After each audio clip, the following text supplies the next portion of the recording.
Student, पिछली video में हम लोगों ने कुछ क्वेश्चंस करे हुए थे जिसमें एक डिस्काउंट का पार्ट भी था। ठीक है, तो आज मैंने कहा भी था कि आपको मैं एक शॉर्ट बना के दे दूंगा क्वेश्चन के ऊपर। ठीक है, तो ये क्वेश्चन है जिसमें बोला गया sold goods costing 40,000 at 20% profit and 5% loss, availing 15% trade discount and 10% cash discount, he paid 75% immediately by cheque. ठीक है, तो इस क्वेश्चन को हम लोग सबसे पहले कैसे करेंगे चलिए ये जानते हैं। देखिए, जो गुड्स की कॉस्टिंग दी हुई है वो है 40,000। अब बोला है ये लिस्ट प्राइस है गुड्स की। ठीक है, ये हमारा लिस्ट प्राइस दिया हुआ है गुड्स का। ठीक है, अब बोल रहा है कि इसमें वो 25% प्रॉफिट। तो अब मैं जैसे यहाँ पे लिख दिया प्रॉफिट, प्रॉफिट पार्ट। ठीक है, प्रॉफिट पार्ट में हम लोग क्या करने वाले हैं, इसका 25% निकालेंगे, यानी 40,000 का आपको 25% निकाल 20% निकाल लेना है।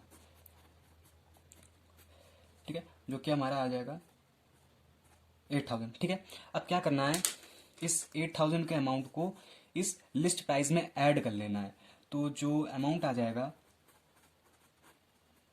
ठीक है, यानी 40,000 प्लस 8,000, 48,000 आ जाएगा। ठीक, एंड फिर बोल रहा है एंड 5% लॉस, यानी 5% लॉस पे भी। तो अब हमारा प्रॉफिट निकल आ गया, तो अब हमें इसका लॉस का भी पार्ट निकाल देना है। ठीक है, यानी लॉस पार्ट, क्योंकि ज़्यादातर आपको ये एक साथ बहुत कम केसेस में मिलेगा, आपके टीचर्स क्वेश्चन से दे सकते हैं।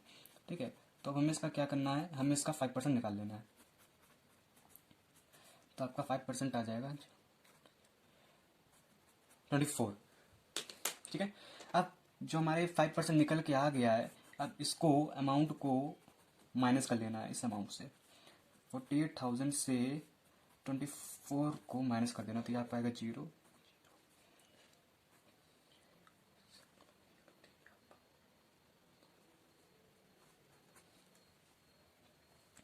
ठीक है, तो ये आपका 45,600 आ गया ये अमाउंट। ठीक है, देन फिर बोला है कि अवेलेबलिंग 15% ट्रेड डिस्काउंट। अब हमें इस पर ट्रेड डिस्काउंट निकालना है, तो यहाँ पे मैं ट्रेड डिस्काउंट निकाल रहा हूँ।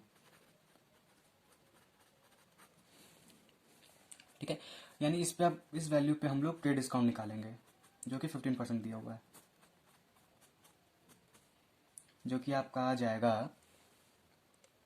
ठीक है, जो कि इसका निकल के आएगा 6840 ट्रेड डिस्काउंट। अब फिर हम लोग क्या करेंगे, ये जो अमाउंट था, ठीक है, ये अमाउंट निकल के जो आया था हमारा, यानी ये वाला अमाउंट ट्रेड डिस्काउंट से पहले, अब इसमें हम लोग ट्रेड डिस्काउंट यानी माइनस कर देंगे 00 में 6840। ठीक है, ये अमाउंट निकल के आ जाएगा 6।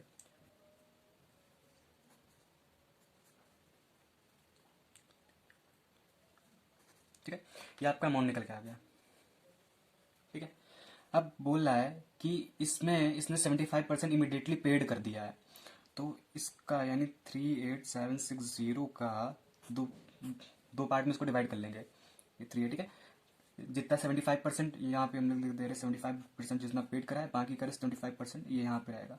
ठीक है, ओके, तो इसका जब हम लोग 38,760 का 75% निकालेंगे, तो आपका जो आएगा ये आएगा 29,070। ओके, और जो रेस्ट अमाउंट होगा, यानी इसमें हम लोग 38,760 में 29,070 को जब माइनस करेंगे, तो ये आपका आ जाएगा, ठीक, यानी 9690 आ गया रेस्ट वाला अमाउंट।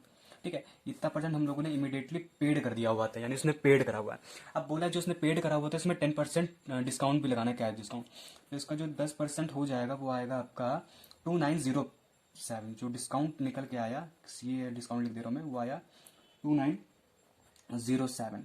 अब ये जो 2907 निकल के आया, अब क्या करना है, इस वैल्यू में इसको माइनस कर देना। जो हमको अमाउंट मिला हुआ है वो उसकी वैल्यू निकल आएगी, जो कि आएगी 26,163।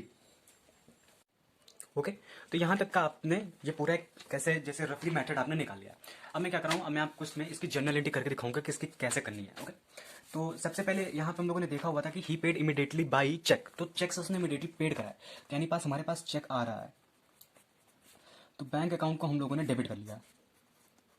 ठीक है, फिर इसके बाद हम लोग ये भी जानते हैं कि जहाँ या बैंक और कैश जहाँ पे आता है वहीं पे डिस्काउंट भी आ जाता है, और अगर डेबिट साइड में डिस्काउंट जा रहा है तो हमारा डिस्काउंट अलाउड होता है, डेबिट कर दिया।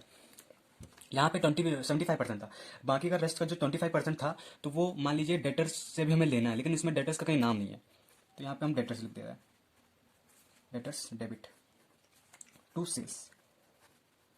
ओके, अब यहाँ पे हमें ये देखना है कि हम लोगों ने ट्रेड डिस्काउंट निकालने के बाद जो हमारी वैल्यू आई थी, यानी जो हमारी वैल्यू आई थी वो आई थी 38,760, यानी इतने की हम लोगों ने सेल करी हुई है।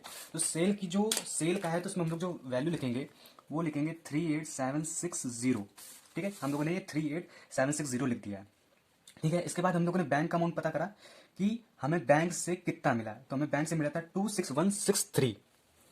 ठीक है, तो बैंक में हमने लिख दिया 26163। यहाँ पे हम लोगों ने देखा डिस्काउंट हमें 9690, सॉरी 290 हम लोगों को डिस्काउंट मिला हुआ था।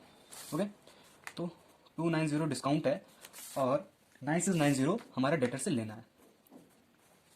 ठीक है, तो ये थी इसकी जनरल एंट्री। मैं आपको फिर बताता हूँ कि सबसे पहले हम लोगों ने क्या करा हुआ था। देखिए, सबसे पहले हम लोगों ने करा हुआ था कि इसमें जो कॉस्टिंग थी गुड्स की वो 40,000 थी। उस 40,000 का हम लोगों ने पहले प्रॉफिट निकाल दिया 20%। ठीक है, जो 8,000 आया। अब उस 8,000 पे हम लोगों ने क्या करा था, 8,000 पे हम लोगों ने ऐड कर दिया था, जो कि आया था हमारा 48,000। अब उसमें 5% हम लोग, ठीक है, फिर हम लोगों ने क्या करा था, यहाँ पे ट्रेड डिस्काउंट जितना दिया होता है, ट्रेड डिस्काउंट हमारा 15% था, 15% लगाया तो 6840 में उसका अमाउंट आ गया।